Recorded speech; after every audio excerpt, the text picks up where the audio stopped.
The verdict is in the trial of Shiloh Hendrix, who was accused of disorderly conduct for calling a black child a racial slur at a Rochester park in April 2025. A criminal conviction over using the N-word. I'm sure everyone's being super normal about this. Hey guys, welcome back to the channel, your home for independent commentary and analysis on politics, media, internet culture, and more. We are going to check in on the Shiloh Hendrix case, which is going super viral because I remember when this went viral originally. It was this woman who got into an altercation at a playground and then was using the N-word against other people that were there, and it turned into this whole showdown. And was she harassed? Was she a piece of crap? What have you? And then she was actually charged with multiple crimes. And now she's been through a trial and was convicted of one of the offenses. And it's sparking a really important free speech debate that we're going to get into. First, though, here's some local reporting from KTTC News breaking down the big verdict and what we know about it so far. The verdict is in the trial of Shiloh Hendrix, who was accused of disorderly conduct for calling a black child a racial slur at a Rochester park in April 2025. The jury finding her not guilty of the disorderly conduct charge against the minor child, but did find her guilty of the disorderly conduct charge against the adult cameraman. He was the one who took the video that went viral on social media. The defense expressing his displeasure with the result tonight. This entire thing's a shakedown. They ought to be ashamed of themselves. The prosecutor should be ashamed of himself. The judge should be ashamed of herself. I had a battle here for 4 days, a stupid misdemeanor, disorderly conduct. This is nuts. NAACP President Wally Alegbade saying that tonight's outcome was mixed. What I feel would have been more appropriate was not probation or paying a fine, would have been jail time to 60 days jail time, to send a message that if you hurt our children in our parks, we're going to hold you accountable, because every child deserves dignity and respect. The defense has already said that he plans to appeal the court's decision. Reporting in Rochester, I'm Olivia Pronzinski, KTTC News. Wow, there's so much to unpack there, but the guy from the NAACP, kind of chilling actually. He's saying she should have gotten 60 days in jail for words, because again, he's talking about, hurting a child, and of course, anyone who hurts a child should be in jail, but she didn't physically touch the child. It was a verbal altercation that happened, and she was actually acquitted on the count related to the child. And so in the original video, she's accused of calling this child a slur after some altercation, and then this man videotapes her and goads her to say what you said, and then they have this altercation. She was actually acquitted of the charge related to the child, but then the incident with the man is what she was found guilty for. So what he's saying doesn't even make sense. He's cheering on jail time for words, as we will come into, and it doesn't have anything to do with hurting a child. That is just totally wrong. But look, I think there's a key distinction here between two concepts. One is morality and one is legality, right? And we do not have hate speech laws where it is illegal to say hateful or hurtful things. That is totally inconsistent with the American way of life and with our First Amendment of our Constitution. And criminal law is no exception to that. As we will get to, this verdict can and will be struck down. I believe will be overturned on First Amendment grounds, because ultimately what Shiloh Hendrix did, as gross as many of us find it to be, was words. It wasn't a crime. And if she hadn't used that naughty word that you're not supposed to say, and of course, I actually totally agree, she should not have said it or used it in the way she did, then it wouldn't be a case. And she wouldn't have been charged. She would have been found guilty. So it is a First Amendment violation, as we will come to. But that doesn't make her some sort of hero or saint. Still, what she did is totally unacceptable. To use slurs and racially abuse a child, or just to use them in that kind of context, or most contexts like that at all, is despicable and demonstrates a lack of character and a lack of respect and civility and class. And so I find her conduct reprehensible, but it is entirely legally protected. And those are two truths that aren't actually at all impossible or particularly difficult to hold at the same time to be true.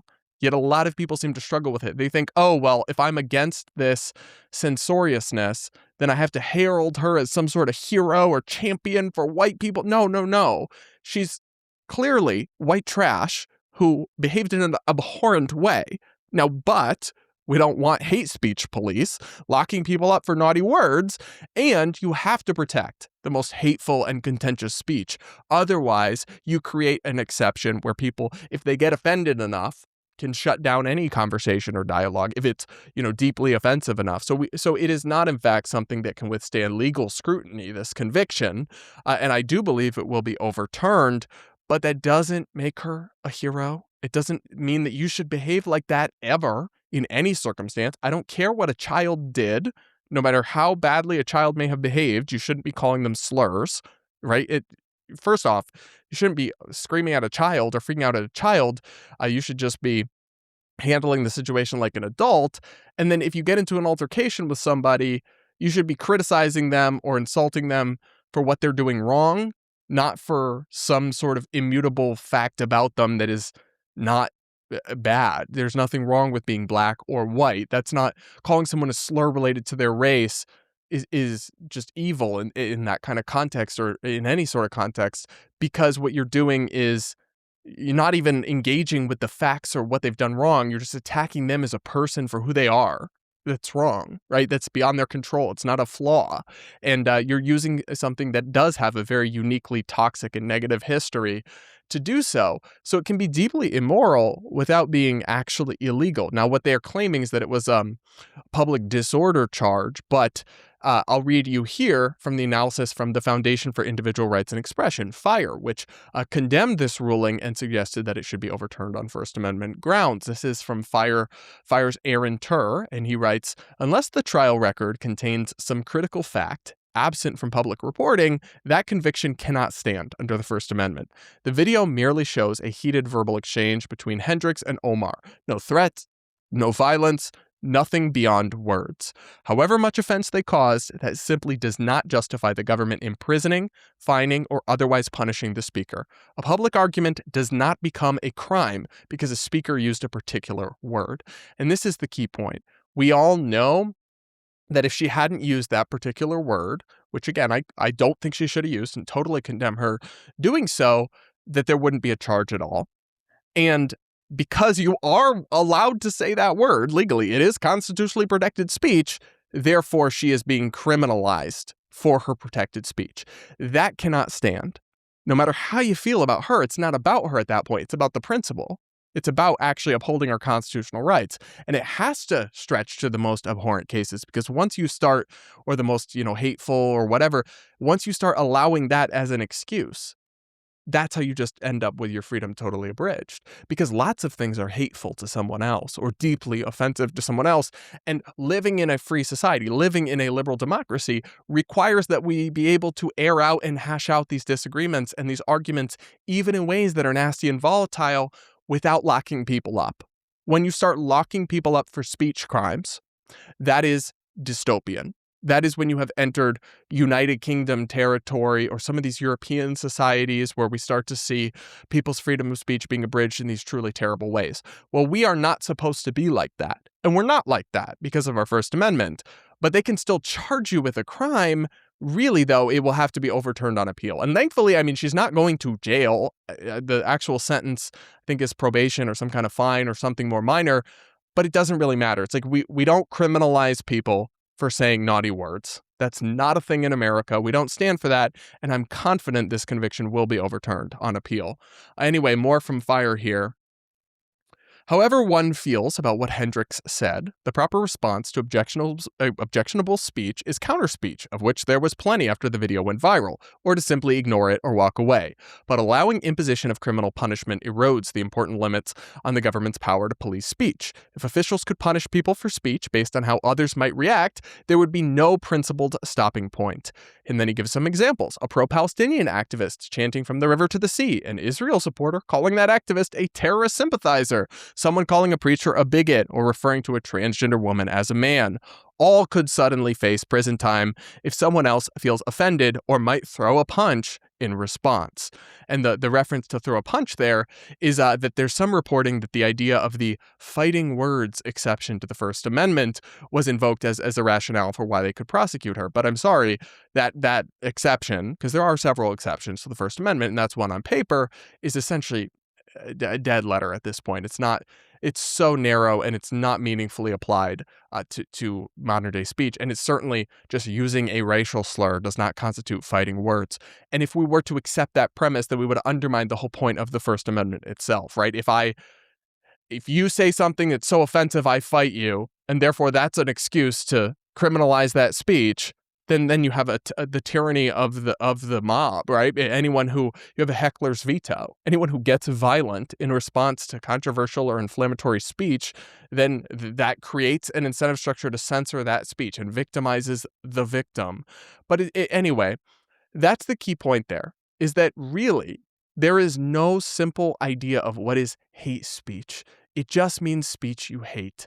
And whether it's slurs, whether it's controversial opinions that some people view as beyond the pale or hated, we are much better off, and it's really the only approach consistent with human freedom and human rights, treating these things as disputes and heated, intense arguments, not as crimes or a matter of law. And so the key distinction there is that it is totally fine to condemn Shiloh Hendrix, to oppose her, to criticize her publicly, to call her names, to insult her, all sorts of these things, to condemn her behavior. All of that is totally fair game. And it doesn't become a legal or constitutional issue necessarily when it's going after people's jobs or other sorts of things. And in some cases, I think that it very much goes too far and is inappropriate.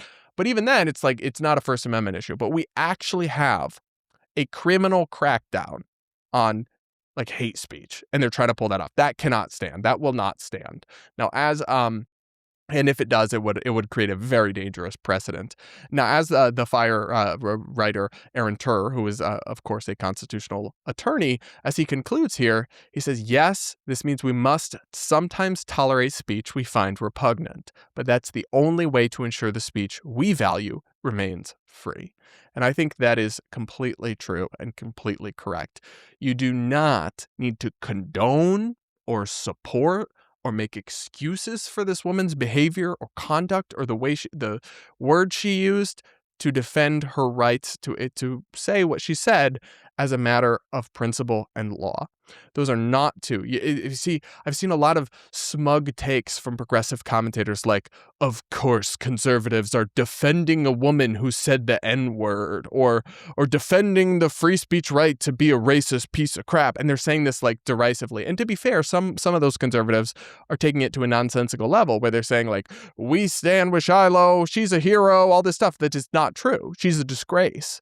But the same way the ACLU infamously defended the right of literal Nazis to march in public, you have to defend on principle the edge cases. But that doesn't require a moral embrace of those. And if you try to conflate, it's very disingenuous and very bad faith to accuse people who are defending the principle of the right to say something of defending the merits of the thing itself. Those are not the same thing at all. And in fact, people defending that is a key pillar and tenet of the liberal democracy, not in the liberal sense of Nancy Pelosi is a liberal, in the philosophical sense of liberal democracy that many of these progressives say they believe in and attack MAGA Republicans for not believing in, sometimes with some good reason. But it's then they're crapping on people defending this as, oh, so you're just a bigot too. It's childish engagement with this issue. So I do believe this conviction will be overturned, and I believe it should be overturned, but we should also absolutely stigmatize and socially reject this kind of behavior, which is racist, which is vile, which is white trash, I believe, but is ultimately free speech. And that's not something we can compromise on. That's my take, but you guys will have to let me know what you think in the comments below. Make sure to subscribe to the channel. If you aren't yet, do hit the like button. If you want to support me, I call it the far left and the far right. I try to give a nuanced take. I'm not a team red or team blue person, and unfortunately, that's not the best business model. The best business model is to just pander to one side and tell them what they want to hear, but I'm too opinionated and too honest to do that. So I need support from viewers like you. Hit the join button or click the link in the pinned comment to become a channel member now and support my work. And with that, guys, we'll leave it there for this one and be back with more real soon.